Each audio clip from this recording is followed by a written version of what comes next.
Sanibona, ngaphambi singene kwivideo namuhla, ngithi angithathe lethuba ngibonge i-support nothando nesikhombise lona lingaphezu kokucabanga kwethu. Siyacela niqhubeke nisiphote njalo ngokubuka amavideo ethu, ungakhohlwa ukukhomenta, ushare, ulike. Siyafisa ukuzwa umbono wakho. Sicela ke singene kwivideo namuhla. I-ANC eMpumalanga isibikela ukuthi kunama-member awu-300 aphuma ku-ANC ayojoyina umkhonto wesizwe party. Lawo ma-members lawo asejikile manje sebuyela back to kwi-ANC.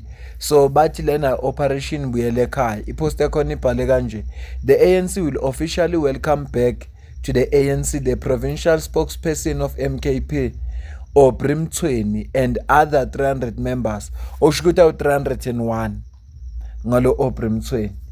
I-date yakhona bekunamhlanje nge-15 zikaNovember 2025 ngo-1 emini.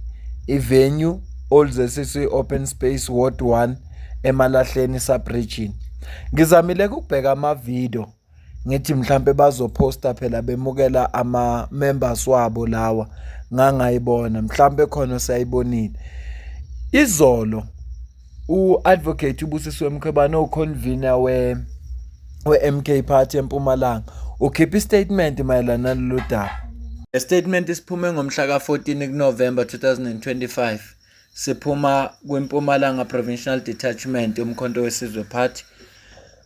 Isihloko sithi clarification statement on ANC poster. Sifundeka kanje: the MKP Mpumalanga Provincial Detachment would like to distance itself from the claim made in a circulating ANC poster which alleges that Aubrey Mthweni is the formal provincial spokesperson of MKP in Mpumalanga. 2.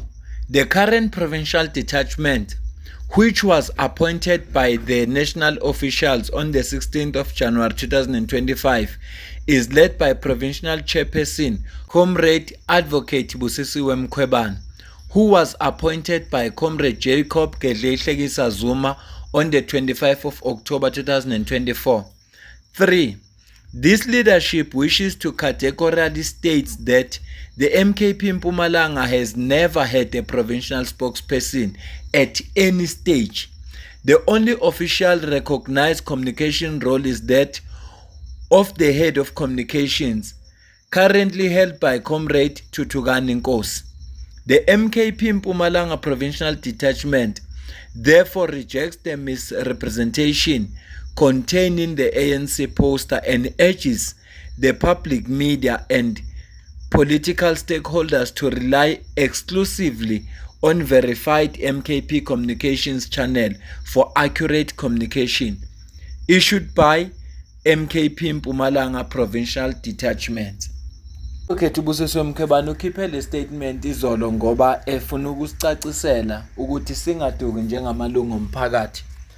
Lo Mthweni uAubrey akakaze aba u-spokesperson we-MK Party eMpumalanga, futhi MK Party ayinayo u-spokesperson eMpumalanga, inomuntu oyi-head of communication. Yilokho bebethi nje abakucacise. Uma sidlulela phambili, ama-leaders e-MK Party bewahlangene emveni kokuba uDr John Mandla Kayisehlophe esuspendiwe ukuze basiphe umhlahlandlela, and siyakhumbula phela ukuthi uyi-parliamentary leader. Ngakho-ke funeka sazi ukuthi uma yena sasuspendiwe kuzokwenzakalani lapha eParliament.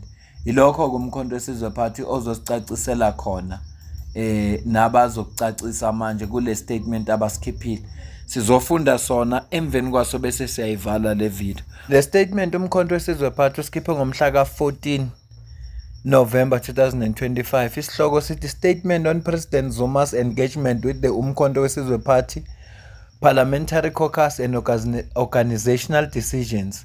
Sifundeka kanje: the umkhonto wesizwe party MK Party wishes to inform its members, supporters and the nation that His Excellency President Jacob Zuma, together with the national officials, convened a political engagement with the party's parliamentary caucus. This strategic meeting was aimed at strengthening certainty, stability and coherence within the caucus, particularly at the critical juncture in the unfolding political landscape. During the engagement, the president reaffirmed the centrality of Umkhonto weSizwe in the liberation struggle and, by extension, the responsibility carried by the Parliamentary Caucus as the custodian of the legacy within the democratic arena. As the official opposition and the incoming government, the MK Party Caucus hold the duty to clearly articulate the policy posture, mission and strategic direction of the movement in Parliament. The meeting therefore served to re-anchor the caucus in the party's historic mandate and ensure disciplined political alignment. Upon his return from successful international engagement in Burkina Faso, the president was alerted to certain changes that had been unilaterally effected in parliament without his knowledge or that of the national officials. Such actions undermine organizational coherence and the collective leadership principle of the movement. Having considered the matter, President Zuma reiterates the precautionary suspension of Dr. John Hlophe as deputy president and party leader, pending the speedy outcome of a formal inquiry. A duly appointed legal team will preside over this process and, upon conclusion, present a detailed report expeditiously to His Excellency the President and national officials. Importantly, Dr. Hlophe remains a member of Parliament and a committed member of the MK Party. As a result of the deliberations held by the national officials, the President has approved the appointment of Comrade Des van Rooyen as acting party leader of the caucus in Parliament to ensure continuity of effective leadership. Comrade Colleen Makhubele continues in her duly assigned role as Chief Whip, therefore providing stability and organizational discipline within the caucus.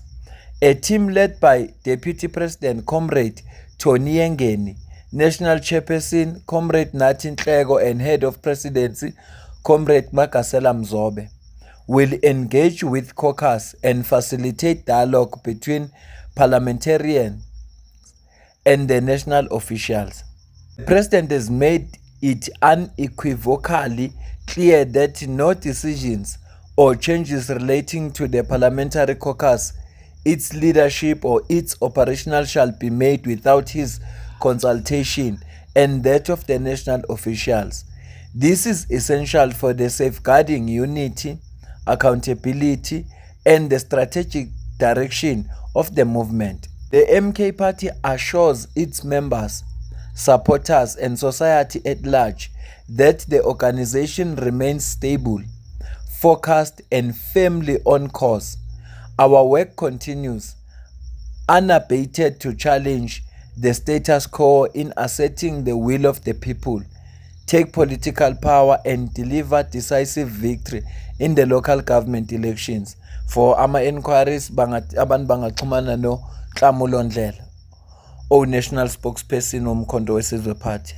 Abasazisa khona la ukuthi uDr. John Hlophe njengoba esasuspendiwe, irole yakhe as party leader ye-caucus in parliament, in the meantime while esasuspendiwe kusenale inquiry khona ngaye, umuntu ozobamba uDes van Rooyen. Siyakhumbula ukuthi kule viki eliphelile uke waba inhlekisa kakhulu uDes van Rooyen, kwathiwa last waba i-minister for iviki for i-weekend, kulokhu ube chief whip for one day, in less than 24 hours ube sengaseyo no chief whip.